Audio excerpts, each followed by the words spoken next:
वक्रतुण्ड महाकाय सूर्यकोटि समप्रभ निर्विघ्नं कुरु मे देव सर्वकार्येषु सर्वदा दुर्वांकुर शमि मोदक अतिप्रिय श्री गणरायाला विघ्नेश्वर मोरया स्मरता विघ्ने जाति दयाला कर्णिकुण्डले मुकुट श्री शेन्दुरमुटितनुमरि साजे प्रथम नमन तुझ मयुरेशा तुम्ही त्रिभुवनाचे राजे सजयति सिन्दूरवदनो देवो यत्पादपङ्कजस्मरणम्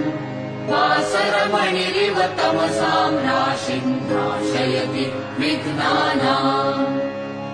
मोरया